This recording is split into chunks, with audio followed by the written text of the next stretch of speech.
الشيطان الرجيم بسم الله الرحمن الرحيم يا أيها الذين آمنوا اتقوا الله وكونوا مع الصادقين صدق الله العظيم وصدق رسوله النبي الأمين الكريم ونحن على ذلك من الشاهدين والشاكرين والحمد لله رب العالمين آمين إلى غير النهاية۔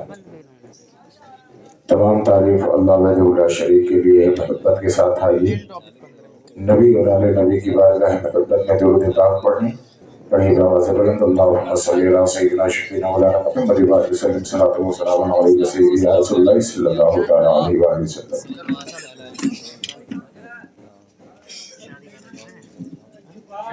بارگاہ غوثیت میں حضور امام اعلیٰ حضرت محبتوں کا نذرانہ پیش کرتے ہوئے رقم تراز ہے۔ الاما قہر ہے اے غوث وہ تیکھا تیرا، الاما قہر ہے اے غوث وہ تیکھا تیرا، مر کے بھی چین سے سوتا نہیں مارا تیرا، مر کے بھی چین سے سوتا نہیں مارا تیرا۔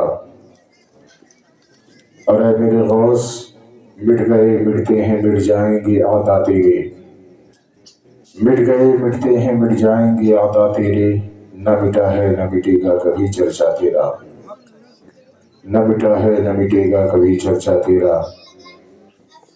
اعلیٰ حضرت فرماتے ہیں عقل ہوتی تو خدا سے نہ لڑائی لیتے، عقل ہوتی تو خدا سے نہ لڑائی لیتے، یہ گھٹائیں اسے منظور بڑھانا تیرا، یہ گھٹائیں اسے منظور بڑھانا تیرا۔ اور بڑھانے کی وجہ بھی اعلیٰ حضرت ارشاد فرماتے ہیں کہ اللہ تبارک و تعالیٰ آپ کے رتبے کو کیوں بڑھا رہا ہے۔ وَرَفَعْنَا لَكَ ذِكْرَكَ کا ہے سایہ تجھ پر، وَرَفَعْنَا لَكَ ذِكْرَكَ کا ہے سایہ تجھ پر، بول بالا ہے تیرا ذکر ہے اونچا تیرا۔ دوستان محترم تھوڑی دیر کے لیے میں آپ کے سامنے ہوں، میں جانتا ہوں کہ آپ کا بھی دل نہیں لگ رہا ہوگا، لیکن آپ بیٹھے ہوئے ہیں۔ اللہ تبارک و تعالیٰ آپ کو شاد و آباد رکھے۔ جو جانا چاہتے ہیں بالکل جا سکتے ہیں، جن کو جانا تھا وہ چلے گئے، جن کو جو چاہیے تھا وہ مل گیا۔ اللہ تبارک و تعالیٰ ہر مسلمان کو اپنی حفاظت عنایت فرمائے، اور بے راہ روی کے ہر راستے سے اللہ تبارک و تعالیٰ مسلمان کی حفاظت فرمائے۔ دوستان محترم یہی ہماری قوم کا رونا ہے۔ میں یہ نہیں کہتا کہ شاعری نہیں ہونی چاہیے، شاعری ہونی چاہیے، اچھی بات ہے۔ حضرت حسان کی سنت ہے، حضرت ابن عقبہ نے نعت پڑھی ہے، اور دیگر صحابہ کرام نے بھی سرکار دو عالم صلی اللہ علیہ وسلم کی شان میں اشعار کہے ہیں۔ لیکن دوستان محترم نعت پڑھنے والے، نعت لکھنے والے صحابہ آپ کو بہت مختصر ملیں گے، بہت مختصر ملیں گے۔ 1,24,000 صحابہ کرام میں آپ کو 10-20 صحابہ ایسے ملیں گے جو اشعار پڑھتے تھے اور اشعار کہتے تھے، لیکن تقریباً کل کے کل صحابہ خطیب ضرور تھے، خطیب ضرور تھے۔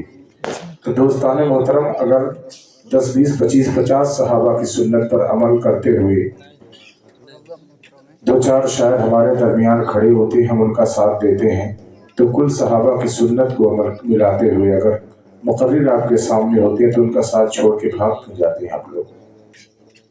یہ بہت گندی اور خراب بات ہے۔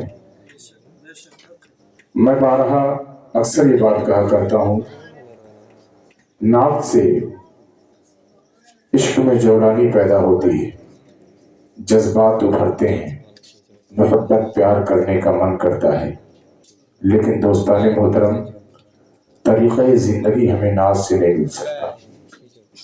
اگر زندگی گزارنے کا فارمولہ طریقہ ہمیں چاہیے تو ہمیں تقریریں سننی پڑیں گی۔ بغیر تقریر کی یہ چاہیے کہ آپ کی الجھنیں سلجھ جائیں تو ناممکن بات ہے، آپ کے مسائل حل ہو جائیں تو یہ ناممکن بات ہے۔ کبھی آپ نے دیکھا کسی شاعر نے اپنی شاعری میں کسی مسئلے کو بیان کیا ہو؟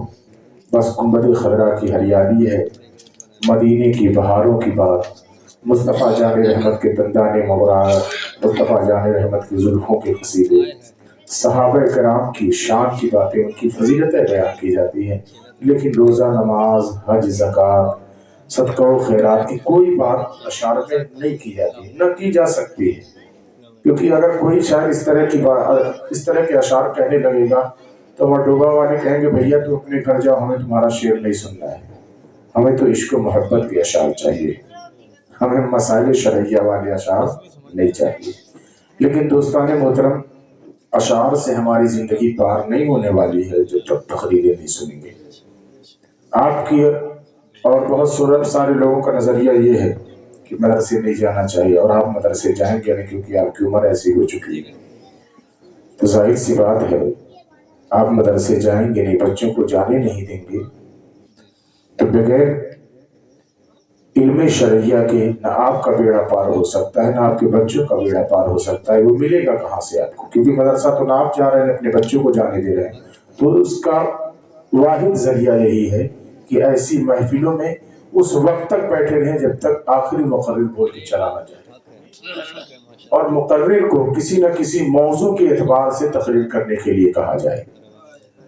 اگر غوث اعظم ہی کی شان بیان کرنی ہے تو غوث اعظم کی طرز زندگی، حضور غوث اعظم کی عبادت و ریاضت، حضور غوث اعظم کی کرامت سے نکات بیان کیے جائیں، ان کو موضوع دے دیا جائے، جیسے آج کا موضوع حضور غوث اعظم ہے، تو حضور غوث اعظم کی ذات سے صرف کرامتیں نہیں ہیں، آپ کی عبادتوں پہ محنت بھی ہے، اللہ کا خوف بھی آپ کی زندگی میں دکھانا ہمیں پڑے گا، مصطفیٰ جان رحمت صلی اللہ علیہ وسلم کی سنتوں پہ عمل بھی ہمیں دکھانا پڑے گا۔ غوث اعظم رضی اللہ تعالیٰ یوں ہی اتنے بڑے ولی نہیں ہو گئے، پیدائشی ولی تو ہیں، پیدائشی ولی بہت سارے ہیں، غوث اعظم بھی پیدائشی ولی ہیں، لیکن کیا غوث اعظم یوں ہی تمام ولیوں کے سردار ہو گئے؟ نہیں، حضور غوث اعظم نے فرمایا، جانتے ہو مجھے قطب کیسے بنایا گیا؟ درست العلم حتی صرت قطبا ونلت السعد من مولا الموالی۔ حضور غوث اعظم فرماتے ہیں میں نے اتنا علم حاصل کیا، یہ بائیولوجی، ٹیکنالوجی، انگلش، میتھ اس کا علم نہیں، قرآن و حدیث کا، دین کا، فقہ کا، شریعت کا، تفسیر کا، حدیث کا، حدیث کا، اصول تفسیر کا۔ کہتے ہیں میں نے اتنا علم حاصل کیا کہ اللہ تبارک و تعالیٰ نے فیضان علم سے مجھے قطب بنا دیا۔ اللہ تبارک و تعالیٰ نے مجھے علم حاصل کرتے کرتے اللہ نے مجھے قطب بنا دیا، اور اللہ تبارک و تعالیٰ نے اپنی قدرت سے، اپنی عطا سے، یعنی میری علم کی محنت ہے، تو اللہ تبارک و تعالیٰ نے میری محنت کو دیکھتے ہوئے کہ عبد القادر میرے قرآن کو لے کے چل رہا ہے، میرے نبی کے فرمان کو لے کے چل رہا ہے، تو حضور عبد القادر خود فرماتے ہیں کہ اللہ تبارک و تعالیٰ نے اپنی عطا سے مجھے سعادتوں کی منزل پر فائز کر دیا۔ تو حضور غوث اعظم کی اس محنت کو، اس کو شعر میں نہیں پیش کیا جائے گا، نہ بالکل نہیں، یہ تقریروں میں ہی آپ کو ملے گا دوستان۔ حضور غوث اعظم رضی اللہ تعالیٰ ہمارے درمیان کیوں رہے؟ حضور غوث اعظم رضی اللہ تعالیٰ ہمارے درمیان کیوں رہے؟ کسی شعر میں آپ نے کبھی سنا کہ کیوں رہے ہمارے درمیان؟ میں بتاتا ہوں۔ حضور غوث اعظم کے جتنے القابات ہیں نا، ان کا الگ الگ ایک مفہوم ہے، ان کی زندگی کے حوالے سے ان کو القابات ملے ہیں، اور ان القابات کے تحت حضور غوث اعظم رضی اللہ تعالیٰ عنہ کی زندگی ہمارے لیے فائدہ مند ہے۔ حضور غوث اعظم کو دستگیر کہا جاتا ہے، کیوں کہا جاتا ہے یہ اشعار میں آپ کو نہیں ملے گا، اس کے لیے تقریر آپ کو سننی پڑے گی۔ حضور غوث اعظم کو دستگیر اس لیے کہا جاتا ہے کہ حضور غوث اعظم اپنے زمانے میں بھی لوگوں کی مدد کرتے تھے، آج بھی لوگوں کی مدد کر رہے ہیں، اور قیامت تک اپنے چاہنے والوں کی مدد کرتے رہے۔ اللہ تبارک و تعالیٰ نے ان کو مدد کے لیے رکھا تھا، اللہ تبارک و تعالیٰ نے ان کو مدد کے لیے منایا تھا، تیار کیا تھا۔ حضور غوث اعظم کی زندگی آپ پڑھیں نا تو آپ کو ایک بات ملے گی۔ حضور غوث اعظم فرماتے جب میں علم حاصل کر چکا تو میں بھی اپنے گھر کی طرف چل پڑا۔ جب میں بغداد سے باہر نکلا تو مجھے ٹھوکر لگی، میں گر پڑا۔ میں جب اٹھا تو غیب سے آواز آئی، عبد القادر کہاں جا رہے ہو؟ میں نے کہا میں علم حاصل کر چکا ہوں، میں اپنے وطن واپس جا رہا ہوں، میں بغداد چھوڑ رہا ہوں۔ تو حاتم غیبی نے آواز دی، عبد القادر تمہیں اس لیے نہیں سجایا گیا ہے، سنوارا گیا ہے کہ تم اپنے وطن چلے جاؤ، تمہیں اس لیے اتنے بلند رتبے پر رکھا گیا ہے تاکہ تم بغداد والوں کو سدھارو، تم بغداد والوں میں دین کی تبلیغ کرو، ان کے مسائل حل کرو، ان کی الجھنوں کو سلجھاؤ، ان کی بے کسی کو دور کرو، ان کی بے بسی کو دور کرو، ان کے سوالوں کے جواب دو، اس لیے تمہیں اس بلند رتبے پہ رکھا گیا ہے۔ تو حضور غوث اعظم کہتے ہیں کہ میں نے حاکم غیبی سے کہا کہ میں ان بغداد والوں کو سدھارنے کے لیے بغداد میں نہیں رکوں گا۔ وجہ یہ ہے کہ بغداد میں اس لیے نہیں رکوں گا کہ اسی بغداد میں حضرت علی آئے، ان کو شہید کر دیا گیا، اسی عراق میں، جہاں بغداد ہے نا، عراق میں ہی بغداد ہے، اسی ملک میں حضرت علی آئے، اسی ملک میں حضرت علی آئے، ان کے ساتھ دھوکہ کیا گیا اور ان کو شہید کر دیا گیا۔ انہی عراق والوں کی سازش کے نتیجے میں حضرت امام حسن کو زہر دیا گیا۔ یہی عراق والے ہیں جنہوں نے امام حسین کو مہمان بنا کر بلایا اور کربلا کے میدان میں بھوکے پیاسے شہید کر ڈالا۔ یہی عراق والے ہیں جنہوں نے فاطمہ کی بیٹیوں کو مسلمانوں ننگے سر بازاروں میں گھومنے پر مجبور کر دیا۔ یہی عراق والے ہیں جنہوں نے فاطمہ زہرا کے بسے ہوئے چمن کو اجاڑ ڈالا، کبھی امام علی اکبر کا سینہ پھاڑا تو کبھی امام علی اصغر کے حلق میں انہوں نے تیر چبھوئے، کبھی انہوں نے معصوم سکینہ سیدہ زینب کی چادر چھینی، کبھی معصوم سکینہ کو تھپڑ ان لوگوں نے مارے۔ یہی وہ عراق ہے جہاں پر امام احمد ابن حنبل کو سولی دے دی گئی۔ یہی وہ عراق ہے جہاں پر حجت الاسلام جیسے عالم دین کو بے عزت کر کے نکال دیا گیا۔ عبد القادر کہتے ہیں یاد غیبی اتنی خطرناک جگہ اور اتنے خطرناک لوگوں کے بیچ میں کون جائے گا سمجھانے کے لیے؟ یہاں پر نبی کے لاڈلوں کے ساتھ جن کا رشتہ بہت قریبی، میں بھی نبی کا لاڈلا، میں بھی نبی کا بیٹا، میرا بھی خاندان وہی ہے جو علی کا تھا، وہی ہے جو حسین کا تھا، میں بھی چمنستان فاطمہ کا پھول ہوں، لیکن میرے خاندان والوں کے ساتھ عراق والوں نے اس عراق میں کچھ اچھا نہ کیا، اس لیے میں عراق میں نہیں جا سکتا۔ تو اللہ تبارک و تعالیٰ نے وعدہ فرمایا، حاتم غیبی نے وعدہ فرمایا، اے عبد القادر تمہارے عزت و آبرو اور جان کی حفاظت کی جائے گی، تم عراق میں تبلیغ کے لیے جاؤ۔ اور حاتم غیبی نے کہا میں تم سے وعدہ کرتا ہوں تم عراق میں جاؤ، بغداد میں جاؤ، لوگوں کو سدھارنے کے لیے، تمہارے جان و مال عزت و آبرو کی حفاظت کی جائے گی۔ تو حضور عبد القادر نے کہا میرے جان و مال عزت و آبرو کی حفاظت کی جائے گی، لیکن مسئلہ یہ ہے یہ جتنے لوگ آئے تھے، چاہے امام غزالی ہو، چاہے امام ابن حنبل ہو، چاہے امام حسن ہو، چاہے امام حسین ہو، چاہے علی ہو، ان کو سدھارنے، دین کی تبلیغ کرنے ہی کے لیے ان کے درمیان آئے تھے۔ اگر میں ان کے درمیان گیا اور نہ سدھار سکا تو میں احساس کمتری کا شکار ہو جاؤں گا، اور احساس کمتری کا شکار ہونے کے بعد میں گناہوں میں مبتلا ہو جاؤں گا، کیونکہ اسلام میں نا امیدی کو کفر کہا گیا، نا امیدی کو کفر کہا گیا ہے۔ تو میں ان کو سدھارنے گیا اور نہ سدھار سکا تو نا امید ہو جاؤں گا، لہٰذا تصوف ہی کے اعتبار سے میں کافر ہو جاؤں گا۔ میں نہیں چاہتا کہ میں کافر بنوں، اور اگر سدھارنے گیا اور سدھار دیا تو تکبر میں مبتلا ہو جاؤں گا کہ جو حضرت علی کے نہ ہوئے، حسن و حسین کے نہ ہوئے، جو امام احمد ابن حنبل کے نہ ہوئے، جو امام غزالی کے نہ ہوئے، وہ میرے ہو گئے، میرے چاہنے والے بن گئے۔ تو اس اعتبار سے مجھے تکبر آ جائے گا، اور تکبر کو شرک کہا گیا ہے۔ اگر نہ سدھرے تو بھی کافر ہو جاؤں گا، اور سدھر گئے تو شرک میں مبتلا ہو جاؤں گا، یہ کفر سے بڑا گناہ ہے، لہٰذا میں بغداد نہیں جانا چاہتا۔ تو اللہ تبارک و تعالیٰ نے فرمایا اے عبد القادر تمہیں نا امید بھی نہیں ہونے دیا جائے گا، اور تمہیں تکبر میں مبتلا نہیں ہونے دیا جائے گا، تم بغداد میں جاؤ اور دین کی تبلیغ کرو، بغداد میں جاؤ دین کی تبلیغ کرو۔ میں بڑی سنجیدگی سے بات آپ کو بتا رہا ہوں دوستو، آپ جاؤ اور دین کی تبلیغ کرو۔ حضور عبد القادر نے کہا اگر میں دین کی تبلیغ کروں تو میرا فائدہ کیا ہے؟ بات کی غیبی سے آواز آئی اے عبد القادر جو تم چاہتے ہو تمہیں عنایت کیا جائے گا، جو تم چاہتے ہو عنایت کیا جائے گا۔ مسلمانوں بڑے پیر دستگیر کی سوچ پر اور ان کی فکر پر قربان جاؤ، انہوں نے مصطفیٰ جان رحمت کی زندگی پڑھ رکھی تھی۔ ہم تو اپنے لیے دعا نہیں کر پاتے ہیں، اپنے بچوں کے لیے دعا نہیں کر پاتے ہیں، کیونکہ ہمارے سر سجدے میں جھکنا ہی نہیں جانتے، ہم تو عبادت کرنا ہی نہیں جانتے۔ اگر وضو کے مسائل پوچھ لیے جائیں میں شاید ہی جانتا ہوں کہ کوئی اس میں سے بتا سکتا۔ نماز تو بہت بڑی چیز ہے، وضو کے مسائل جو چند لائن میں سمٹ جاتے ہیں، وضو کے مسائل آج کا انسان نہیں بتا پا رہا ہے۔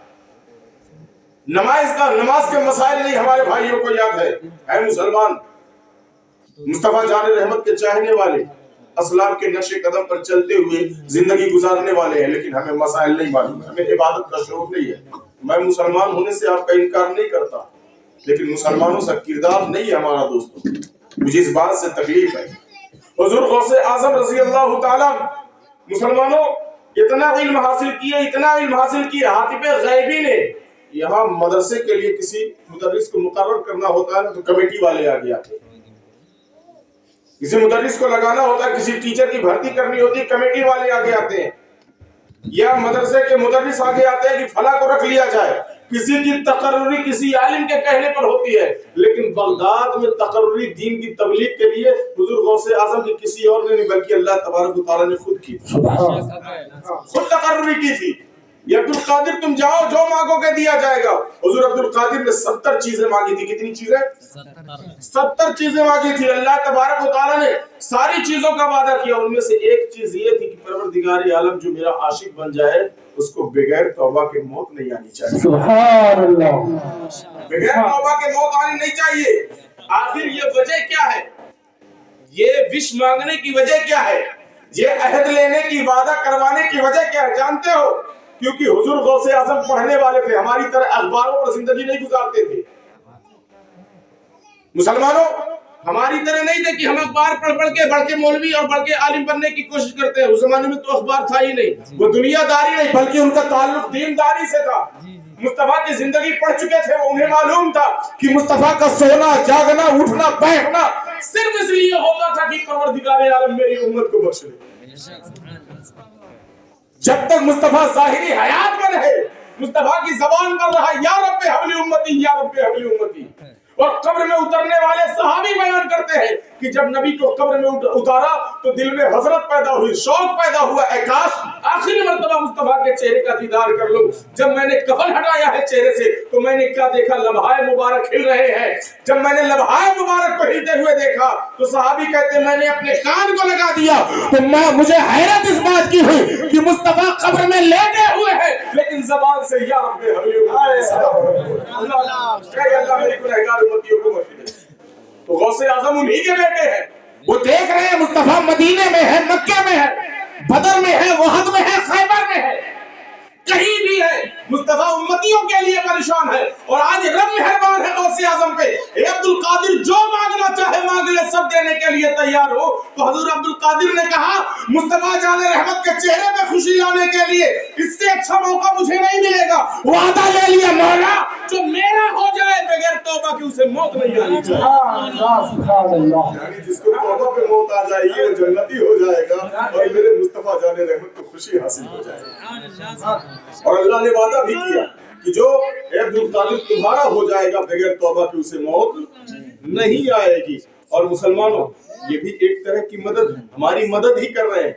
हम जिस लावाबाली की तरह जिंदगी गुजार रहे हैं ना, जिस एटीट्यूड के साथ जिंदगी गुजार रहे हैं, जिस माहौल के एतबार से हम जिंदगी गुजार रहे हैं, अगर सही से हमारा हिसाब हो जाएगा तो जहन्नम के अलावा हमें कुछ नहीं मिलने वाली।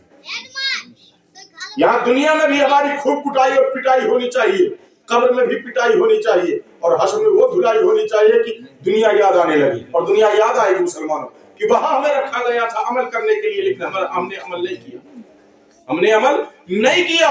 मुसलमानों वहां भी हमारी हालत खराब होगी, लेकिन कुर्बान जाओ हुजूर गौसे आजम की जात पर कि उनकी मोहब्बत इंशाअल्लाह हमें यहाँ भी बचाती और वहां भी बचाएगी।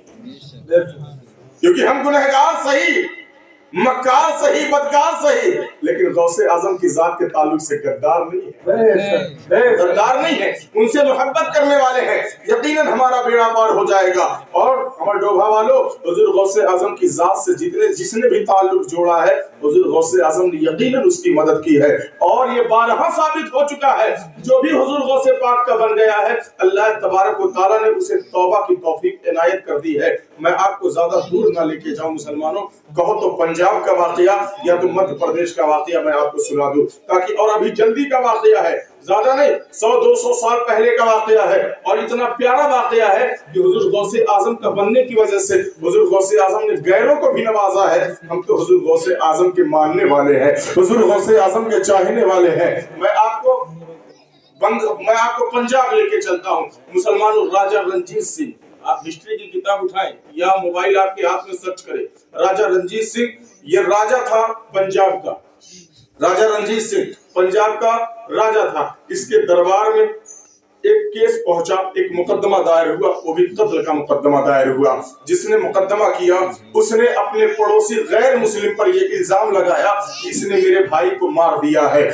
बेटे ने कहा इसने मेरे बाप को मार दिया है, बीवी ने कहा इसने मेरे शौहर को मार दिया है। राजा रंजीत सिंह ने उन गैर मुस्लिम लोगों को बुलवाया कि दरबार में तुम लोग हाजिर हो जाओ कि तुम्हारे खिलाफ मुकदमा हुआ है। मुसलमानों, अब वो गैर मुस्लिम राजा रंजीत सिंह के दरबार में हाजिर हो गए। मुकदमा करने वाले मुसलमान और जिनके खिलाफ मुकदमा था वो गैर मुस्लिम थे। राजा रंजीत सिंह ने अब पूछना शुरू किया कि ये लोग कह रहे हैं कि तुम लोगों ने कत्ल किया है, क्या तुम लोगों ने कत्ल किया है? उन लोगों ने सर हिलाया कि हुजूर वाला रहना, हमने कत्ल नहीं किया, ये झूठा मुकदमा हम पर दायर किया गया है, ये हम पर इल्जाम लगाया जा रहा है, हमने किसी को खून नहीं बहाया है, हमने किसी को नहीं मारा है, हमने किसी को कत्ल नहीं किया है। अब राजा रंजीत सिंह ने मुकदमा करने वालों से पूछा कि तुम्हारे पास दलील क्या है, तुम्हारे पास सबूत क्या है, किस बुनियाद पर तुमने इन लोगों के ऊपर मुकदमा किया है, किस बुनियाद पर इन्हें तुम कातिल कह रहे हो कि तुम्हारे बाप को, तुम्हारे भाई को, तुम्हारे शौहर को इन लोगों ने मार दिया है। तो मुसलमान लोगों ने कहा था, राजा रंजीत सिंह, हम इस बुनियाद पर कह रहे हैं कि हमारे भाई का घोड़ा, हमने जब से अपने भाई को गायब पाया, हमारे भाई का घोड़ा इन्हीं के घर में देखा गया है, और जब आखिरी मर्तबा हमारा भाई निकला था तो इसी घोड़े पर सवार होकर निकला था, इनके घर में पाया गया। तो पता चलता है कि इन्हीं लोगों ने भाई को मार के घोड़ा अपना लिया है, अपने कब्जे में ले लिया है। अब राजा रंजीत सिंह ने पूछा, यकीनन ये तो मानने वाली बात है कि घोड़ा तुम्हारे पास पाया गया है, अब ये बताओ कि ये घोड़ा तुम्हें मिला कहां से है, वरना ये बात सच मान ली जाएगी और तुम्हें कत्ल का मुल्जिम करार दे दिया जाएगा और तुम्हें सजा दी जाएगी। मुसलमानों, अब लोग हक्के बक्के हैं कि यकीनन घोड़ा तो उसका इन्हीं के घर में मौजूद था, ये लोग भी जानते थे, लेकिन औरत डरती डरती आगे पहुंची है। आगे पहुंचने के बाद काफिर की औरत आगे पहुंची है, पहुंचने के बाद कहती है, हुजूर वाला, मैं कुछ बात आपके सामने अर्ज करना चाहती हूँ, लेकिन मेरी बात पर कोई हंसेगा नहीं और मेरी बात को झूठा मानने के लिए कोई तैयार नहीं होगा, क्योंकि जो भी बात बोलूंगी बिल्कुल हक बोलूंगी और बिल्कुल सच बोलूंगी, लेकिन बात इतनी अजीब है कि किसी को यकीन नहीं आएगा। राजा रंजीत सिंह ने कहा था, ये औरत, ये खातून, तू बता तू क्या कहना चाहती है? अल्लाहू अकबर कबीरा। उस गैर मुस्लिम की बीवी ने कहना शुरू किया, हुजूर वाला, जिसके कत्ल का मुकदमा हमारे ऊपर चल रहा है ना, बात ऐसी है कि वो कलमा पढ़ने वाला इनका भाई जो मुसलमान है, इनका भाई मेरे ऊपर आशिक हो गया था और ऐसा आशिक हो गया था मेरा घर से निकलना दुश्वार हो गया था।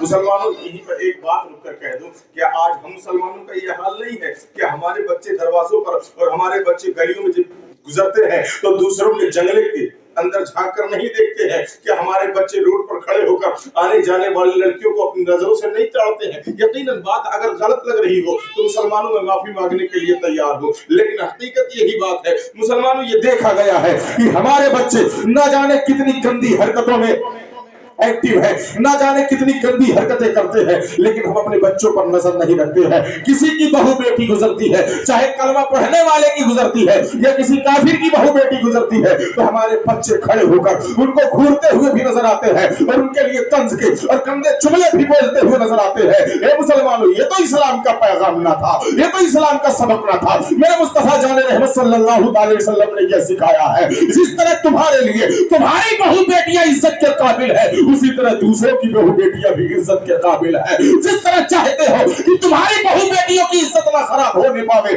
उसी तरह दूसरे के लिए भी ये चाहा करो कि उनकी बहू बेटियों की इज्जत भी खराब ना होने पावे। जिस तरह तुम्हारी बेटी मोहतरम है, उसी तरह गैर मुस्लिम की बेटी भी मोहतरम है, उनकी भी बीवी मोहतरम है, उसके पास भी इज्जत है, उसके पास भी नामूस है, उसके पास भी असमत है।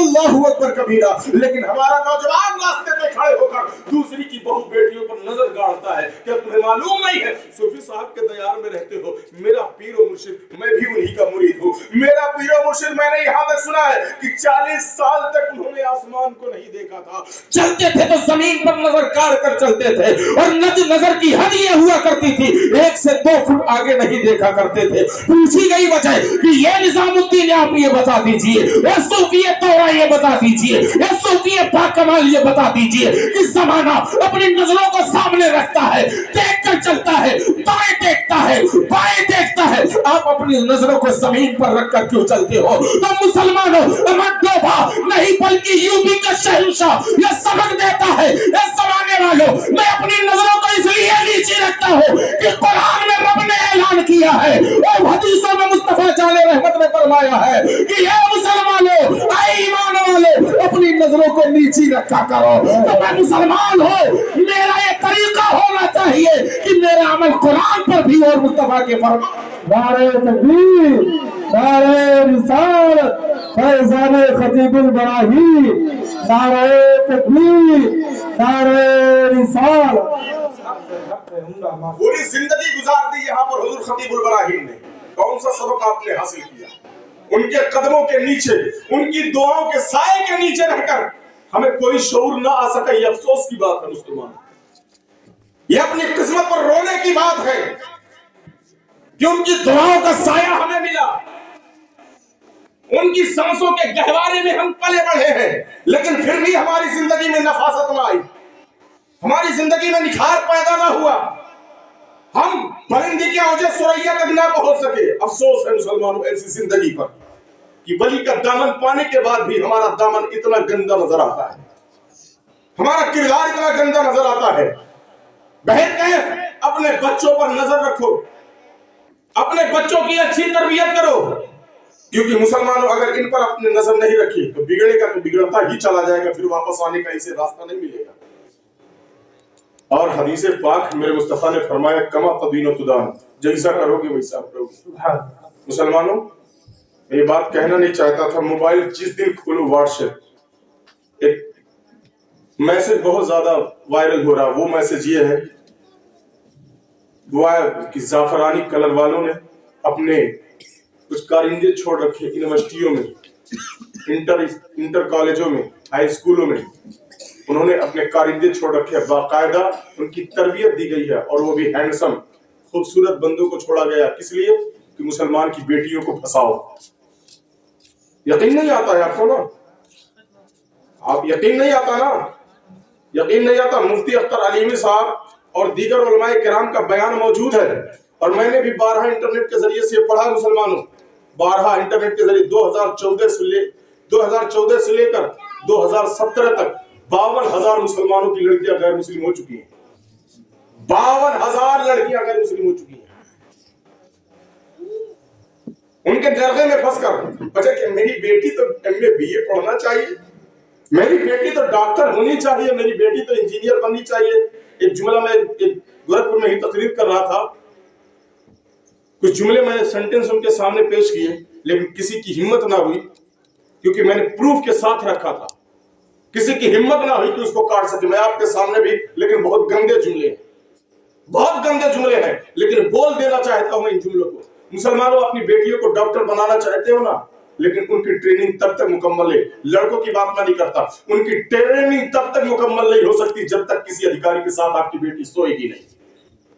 اور یہ خود ڈاکٹر کا بیان ہے, خود ڈاکٹر کا بیان ہے, یہ نرس کا بیان ہے خود, کہ جب تک سوتی نہیں ہے کسی غیر کے ساتھ, ادھیکاری کے ساتھ, تب تک اس کی ٹریننگ مکمل نہیں ہو سکتی. ادھیکاری سائن کر ہی نہیں سکتا. ہاں مسلمانوں, اپنی بیٹیوں کو انجینئر بنانا چاہتے ہو نا, ہاسٹل میں لے جا کے رکھتے ہو, ان کے کردار پر کبھی نظر ڈال کر دیکھو. میں کہتا ہوں اپنی بیٹیوں کی جانچ کروا کے دیکھو. مسلمانوں شرم و حیا کا پردہ چاک کر چکی ہوتی ہے آپ کی بیٹی اور ہماری بہنیں. ٹیچر بنانا چاہتے ہو, ٹیچر بنانا چاہتے ہو, جوائننگ کے اس وقت چانسز نہیں, ہاں لکی چانس وہ آیا تھا BTC وغیرہ والا, لیکن جوائننگ کے چانسز اس وقت تک نہیں آتے ہیں جب تک کسی غیر مسلم یا کسی ادھیکاری کے ہاتھ میں آپ کی بیٹی اپنا ہاتھ, اپنا تن نہیں پیش کر دیتی.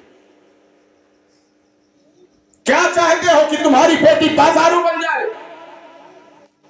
تمہاری بیٹی غیر مسلموں کے بستر کی زینت بنے؟ کیا چاہتے ہو اپنی بیٹیوں کو, اپنی بیٹیوں کو بازار میں اتارنا چاہتے ہو؟ نہیں مسلمانوں, اگر اپنی بیٹیوں کو کچھ بنانا ہے تو سیدہ فاطمہ کی کلیگ بناؤ. اپنی بیٹیوں کو کچھ دینا چاہتے ہو تو حضرت عائشہ صدیقہ کا کردار ان کو دو. اپنی بیٹیوں کو راہی بناؤ, دوسروں کی بستروں کی زینت مت بناؤ. مسلمانوں मेरे मुस्तफा ने फरमाया था। इसीलिए बहुत सा जमाना एतराज करता है कि मुसलमान तो बेटियों को पढ़ने के लिए मना करता है। और सालिमों, मेरे रसूल ने या मेरी शरीयत ने बच्चियों को पढ़ने के लिए मना बिल्कुल नहीं किया। कौन कहता है? कौन कहता है पढ़ने के लिए मना किया है? अरे हमारी सबसे बड़ी सहाबा किराम में फुकाहत के मामले में सबसे बड़ा रुतबा जिसका है, अली भी जहां फंसते थे वो दहलीज़ आयशा पर पहुंचते थे पूछने के लिए। दहलीज़ आयशा पर पहुंचते थे पूछने के लिए। यानी इस दुनिया में सबसे बड़ा इल्म मुस्तफा के बाद अगर किसी के दामन में मौजूद था तो इस्लाम की शहजादी हजरत आयशा सिद्दीका के दामन में मौजूद था। मुसलमानों कैसे कहते हैं कि हमारी शरीयत ने मना किया है पढ़ने के लिए? नहीं मना किया है। अपनी बेटी को बनाना है तो हाफिज़ कुरान बनाओ, अपनी बेटी को बनाना है तो आलिम बनाओ, मुअल्लिमा बनाओ, अपनी बेटी को बनाना है तो फकीहा बनाओ, अपनी बेटी को कुछ बनाना है तो फातिमा की शहजादी कनीज बनाओ। हाँ मुसलमानों, अपनी बेटी को कुछ बनाना है तो इस्लाम की रानी अपनी बेटी को बनाओ। दरवाजा खुला हुआ है लेकिन कोई तैयार नहीं है। हम तो चाहते हैं डॉक्टर हमारी बेटी, और आज शादियां भी होती है, बैंक में नौकरी करती है। कसम खुदा की जब तक वो दूसरे की बिस्तर से नहीं आई होगी उसको बैंक में जॉब नहीं मिल सकती। ये मैं सबकी बात नहीं कर रहा हूं, लेकिन अक्सर 99% के साथ यही मामला होता है। 99% के साथ यही मामला होता है। आपको हो सकता है मेरी बात बुरी लग रही हो, लेकिन मुसलमानों हकीकत है ये, हकीकत है ये। तो अपनी बेटियों को ऐसे रास्ते पर क्यों डालते हो कि जहां उनको गिरना पड़ा फिर उठना पड़े? क्यों ऐसे रास्ते पर अपनी बेटियों को भेज दो? ऐसा मत करो मुसलमानों, बल्कि सुधर जाओ, शरीयत के दामन में आ जाओ, खुद भी संभल जाओ, औरतों की भी इज्जत समझो, मर्द अपने वकार को तुम भी समझो कि मुस्तफा जाने रहमत ने तुम्हें क्या बनाया है और हमारे असलाफ ने क्या जिंदगी गुजारी है। तो मैं अर्ज कर रहा था, उस औरत ने कहा ये जो मुस्लिम है ना, ये मेरा आशिक हो चुका था और इतना बड़ा आशिक था मेरा कि मुझे रास्ता चलना दुश्वार कर चुका था। मैं घर से बाहर निकलती थी, मुझे मेरा पीछा कर लिया करता था। राजा रंजीत सिंह के दरबार में वो औरत कहती चली जा रही है, हुजूर वाला मामला ये हुआ कि एक मर्तबा मैंने अपने पति से कहा कि मुझे मायके जाना है। मेरा पति मुझे पैदल लेके मायके की तरफ रवाना हो जाता है। चूंकि हम गरीब आदमी थे, हमारे पास सवारी मौजूद नहीं थी, हम पैदल ही जा रहे थे। सफर करते करते जंगल में पहुंच चुके थे। अचानक हमने पीछे से क्या देखा कि यही मुसलमान अपने घोड़े पर सवार होकर हमारे पीछे आ गया।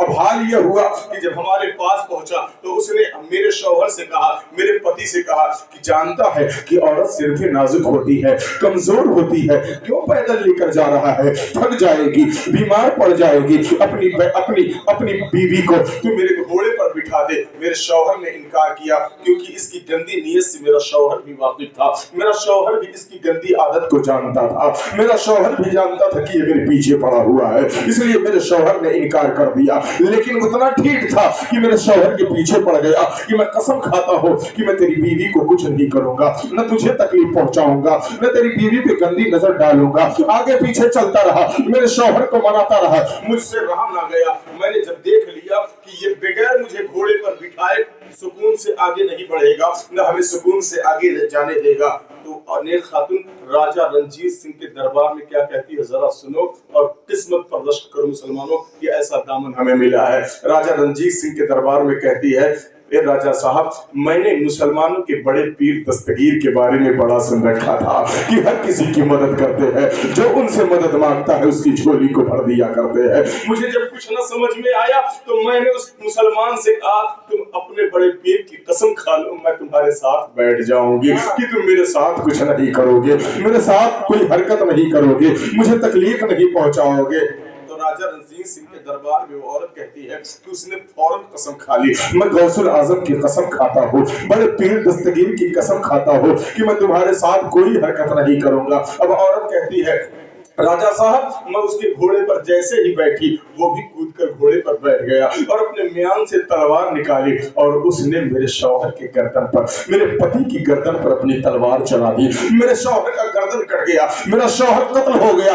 हाथों खून में उसकी लाश तड़पती रही और ये घोड़ी को एड़ लगा दी, मुझे लेकर भागना शुरू कर दिया इसने। अभी कुछ ही दूर गया था कि मैंने आसमान की तरफ निगाह उठाई, मुझे समझ में कुछ न आया, मैंने आसमान की तरफ निगाह उठाई और मैंने मुसलमानों के बड़े पीर पीर को आवाज लगाई, ए बड़े पीर, मैंने आपके बारे में बड़ा सुन रखा था कि जो आपके साये में आ जाता है, जो आपकी मदद हासिल कर लेता है, आप उसकी जरूर मदद किया करते हैं। और आज आपकी मदद की वजह से और आपके कसम की वजह से, आपकी जात की हकानियत की बिना पर, इसके कसम खाने की बिना पर मैं इसके घोड़े पर बैठी थी। इसने दोगलापन इतना किया कि मेरे पति को भी मार दिया और मेरे साथ गंदी हरकत करने की कोशिश भी कर रहा है। वो औरत कहती है, राजा रणजीत सिंह, मैंने आवाज लगाई, अरे बड़े पीर, अगर आपने आज मेरी मदद न की तो जमाने का आपसे भरोसा उठ जाएगा। वो औरत कहती है, राजा साहब, अभी मेरी बात मुकम्मल भी नहीं हुई थी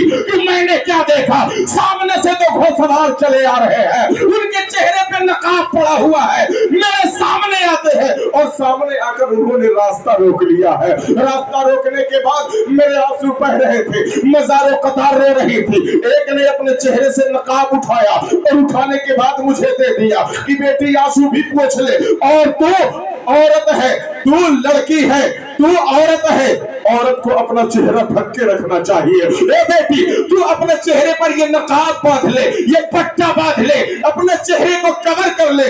औरत कहती है, राजा साहब, मैंने जब उस नकाब देने वाले को देखा तो मैं पहचान गई, वो कोई और नहीं था, हमारे मोहल्ले के फला आलिम साहब थे जो घोड़े पर बैठ कर आए हुए थे। उन्होंने मुझे नकाब देने के लिए, मुझे नकाब दिया था, आंसू पोंछने के लिए कहा था। और राजा रणजीत सिंह की औरत कहती है, इधर इन्होंने मुझे नकाब दिया और जो दूसरा घोड़सवार था वो अपने घोड़े को दौड़ाता हुआ आगे बढ़ा, दौड़ाता हुआ आगे बढ़ा। उसने अपने म्यान से तलवार निकाली और तलवार निकालने के बाद एक ही वार में कलमा पढ़ने वाले की गर्दन काट दी, उसकी गर्दन मार दी, उसको कत्ल कर दिया। और यही तक बस नहीं हुआ, वो अपने घोड़े से नीचे उतरता है गर्दन काटने के बाद और आगे बढ़ता है और मेरे पति के करीब पहुंचता है। मेरे पति के करीब जाने के बाद मेरे पति के सर को लेता है, उसके बदन के पास पहुंचता है और बदन में सर को जोड़ते हुए कहता है, उसकी ठोकर लगनी थी कि मेरा शौहर फौरन जिंदा होकर उठ जाता। नारे तकबीर, नारे रिसालत, फैज़ाने गौसे आज़म, करमते गौसे आज़म, नारे तकबीर, नारे रिसालत। मुसलमानों, वो औरत कहती है, राजा, मैंने आपसे कहा था कि मैंने नहीं मारा, मैंने उस मुसलमान को नहीं मारा तो उस निकाब वाले ने मारा, मैंने नहीं मारा, उस निकाब वाले ने मारा है।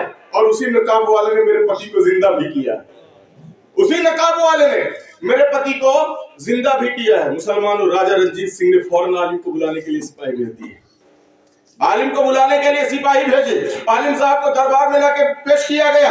आलिम साहब से पूछा गया कि सही सही मामला क्या है, सारा राज क्या है, मेरे सामने खोल दो। मुसलमानों, जो कुछ औरत ने बताया था वही सब कुछ आलिम साहब ने भी बयान कर दिया कि ऐसा ऐसा मामला था, मैं अपने घर पर मौजूद था और वो आए, मुझे लेकर गए। तो राजा रणजीत सिंह पूछ बैठता है, आखिर कौन तुम्हारे पास आया था, किसने उसकी गर्दन काटी और किसने इसके पति को जिंदा किया। तो आलिम साहब पुकार उठे, ए राजा रणजीत सिंह, एक दरबार में मौजूद तमाम लोगों से सुनो, वो कोई और नहीं था, वो महबूबे सुबहानी था, रब्बानी था, शहबाज़े लामकानी था, हुज़ूर मुहियुद्दीन अब्दुल कादिर जिलानी था, जो मुझे साथ में ले जाकर इस औरत की मदद कर। सुभान अल्लाह, जिंदाबाद जिंदाबाद। उन्होंने गर्दन भी काटी, उन्होंने जिंदा भी किया है। अल्लाहू अकबर कबीरा। राजा रणजीत सिंह के दरबार में आलिम ने ये कह दिया कि आने वाला कोई और नहीं बल्कि बगदाद का शहंशाह था, मुस्तफा जाने रहमत का प्यारा था। अल्लाहू अकबर कबीरा। मैं सिर्फ ये दिखाना चाहता हूँ मुसलमानों कि गौसे आजम से अगर गैर मुस्लिम भी ना लगाता है तो बगदाद का राजा उसकी भी मदद कर दिया करता है। हम तो कलमा पढ़ने वाले हैं, हम तो कुरान पढ़ने वाले हैं, मुस्तफा को मानने वाले हैं। यकीनन नबी का शहजादा हुजूर मुहियुद्दीन अब्दुल कादिर जिलानी रज़ी अल्लाह ताला हमारी मदद क्यों नहीं करेंगे, लेकिन सच्ची मोहब्बत तो उनसे करो, उनसे लौ लगाओ, उनके तर्ज़े जिंदगी को अपनाओ। मुसलमान हुजूर गौसे आज़म फरमाते हैं, मैंने अपनी पूरी जिंदगी एक भी हराम लुक़मा नहीं खाया है और हम फ्री का मिल जाए कैसो रहे। बचपन में तो हमारा हाल ये होता है, 10, 12, 16, 18, 20 साल की उम्र तक ये रहता है कि इनकी मुर्गी उनकी बकरी, ई कोने में ई गढ़ी किनारे को बाग में। हाँ भाई, मटर का सीजन आया है ना, रास्ता चलते रहेंगे, उखाड़ के खाते चले जाएंगे, बाप कमाल समझेंगे।